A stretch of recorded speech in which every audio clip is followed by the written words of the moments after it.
پیغمبر رحمت صلی اللہ علیہ وسلم نے جو کام کرنے کے لیے آخرت میں جو چیز کام آئے گی اس کام کرنے کے حوالے سے جو فرمایا، واللہ اگر دنیا کا سارا مسلمان، دنیا کے سارے مسلمان وہ کام اگر کرتے تو آج مسلمانوں کو ایجوکیشن کے لیے، ٹریٹمنٹ کے لیے دنیا کے کسی ہاسپٹل یا کسی اسکول کے دروازے کے چکر لگانے کی ضرورت نہیں پڑتی۔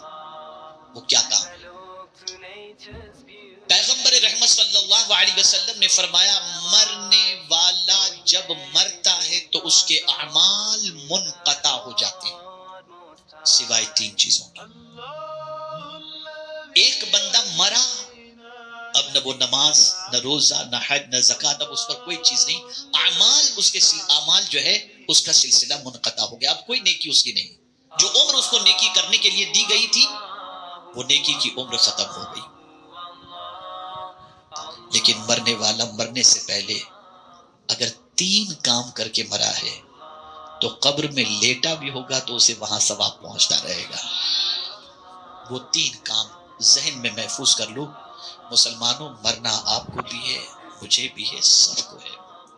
اور ہم دیکھ رہے ہیں آج جو بڑے بڑے باپ اپنے بیٹوں کے لیے پراپرٹیز اور بہت ساری چیزیں چھوڑ کر مر جاتے ہیں اور انہیں دین نہیں سکھاتے، ان کے بچوں کی کیا پوزیشن ہوتی۔ دیکھ رہے ہیں کہ بچوں کو دین نہ سکھانے کی وجہ سے بچے دنیا کے اندر ڈوب جاتے ہیں۔ اب آئیے یہ ساری سچویشن کے ساتھ ساتھ میں عرض کروں، آقا کریم صلی اللہ علیہ وسلم نے فرمایا، مرنے والا جب مرتا ہے اس کے اعمال منقطع ہو جاتے ہیں سوائے تین چیزوں کے۔ وہ تین چیزیں کون سی ہیں؟ پہلی چیز، مرنے والا مرنے سے پہلے کوئی ایسا علمی کام کر کے مرے کہ دنیا اس علم سے نفع حاصل کرے۔ جب تک اس علم سے دنیا نفع حاصل کرتی رہے گی مرنے والے کو اس کا ثواب ملتا رہے گا۔ اگر امت مسلمہ نے مرنے سے پہلے اپنی آخرت کی تیاری کر لی ہوتی اور یہ حدیث مبارکہ کو پیش نظر رکھ کر یہ عزم کر لیتے کہ ہم مرنے سے پہلے ادارہ قائم کریں گے، مرنے سے پہلے اسکول قائم کریں گے، مرنے سے پہلے کالج قائم کریں گے، مرنے سے پہلے دارالعلوم قائم کریں گے، مرنے سے پہلے مکاتب قائم کریں گے، اس لیے کہ ہم اس دنیا میں آئے ہیں اس کل کی تیاری کے لیے، لیکن ہم دنیا میں اپنے محل تو بنا لیتے ہیں لیکن علمی کام کرنے کے لیے تیار نہیں۔ اے رسول اعظم صلی اللہ علیہ وسلم کے دیوانوں، یہی وجہ ہے کہ کاسے گدائی لے کر غیروں کے اسکولوں کے سامنے ہمارے بچے بھیک مانگتے نظر آتے ہیں۔ نہ ہمارا قاعدے کا کوئی کالج ہے، نہ قاعدے کی کوئی یونیورسٹی ہے، نہ کوئی اسکول ہے، نہ کوئی ادارہ ہے۔ مسلمانوں یاد رکھو، آقا کریم صلی اللہ علیہ وسلم نے فرمایا، مرنے سے پہلے اگر کوئی شخص علمی کام کر کے مرتا ہے جس سے دنیا نفع حاصل کرے تو مرنے کے بعد اسے فائدہ پہنچے گا۔ عزم کر لو کہ اس دنیا سے جانے سے پہلے اللہ نے جتنی استطاعت عطا فرمائی ہے اس استطاعت کے مطابق تم کوئی نہ کوئی علمی کام کرو گے، علمی کام کر کے مرو تاکہ آخرت کی رسوائی سے بچ سکو اور آخرت کی تیاری کا سامان تمہارے پاس ہو سکے۔ میرے پیارے آقا صلی اللہ علیہ وسلم کے پیارے دیوانوں، دوسری چیز رسول اعظم صلی اللہ علیہ وسلم نے فرمائی، صدقہ جاریہ۔ اللہ اکبر! یہ کون سی چیزیں ہیں جو صدقہ جاریہ ہو سکتی ہیں؟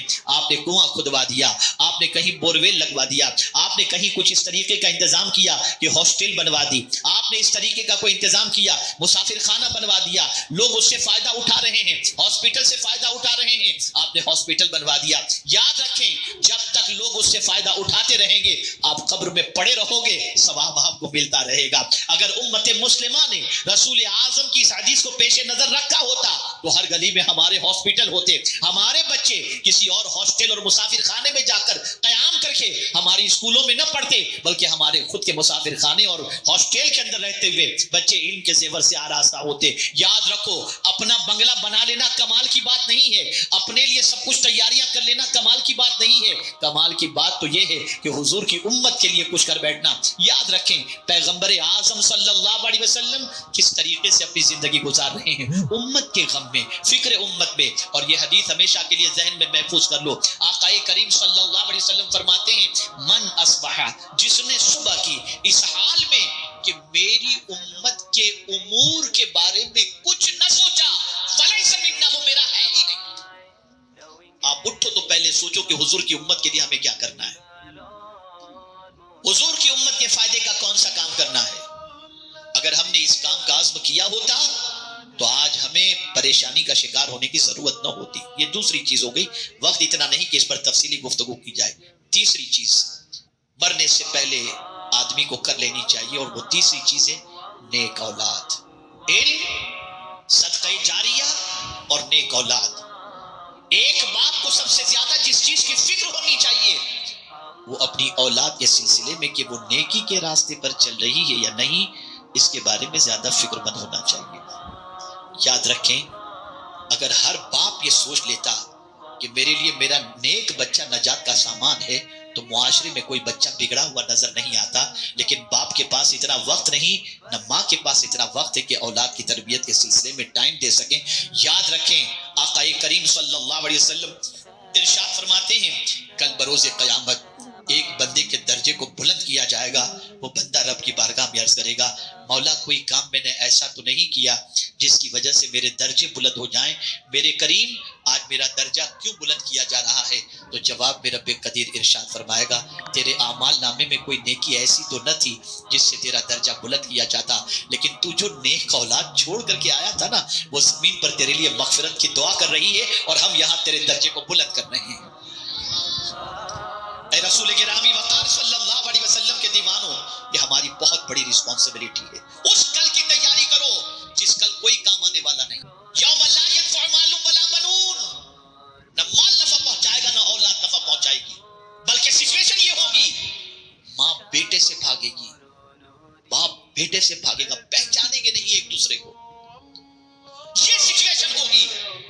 لیکن ہم نے کوئی تیاری اس آخرت کے لیے نہیں کی. رسول اعظم صلی اللہ علیہ وسلم نے 3 کام مرنے سے پہلے کرنے کا حکم دیا. آج ہر مسلمان اگر یہ عزم کر لے کہ میں مرنے سے پہلے یہ 3 کام کر کے مروں گا، میں امید کرتا ہوں علمی افلاس بھی ہمارا دور ہو جائے گا، اور ساتھ ہی ساتھ ہمارا معاشی اور ہمارا مطلب سوسائٹی کے اندر خدمت خلق کے سلسلے میں بھی جو قحط نظر آ رہا ہے وہ بھی دور ہو جائے گا، اور ساتھ ہی ساتھ ہماری نسلیں بھی سیدھے راستے کے مسافر ہوں گی. پیغمبر رحمت صلی اللہ علیہ وسلم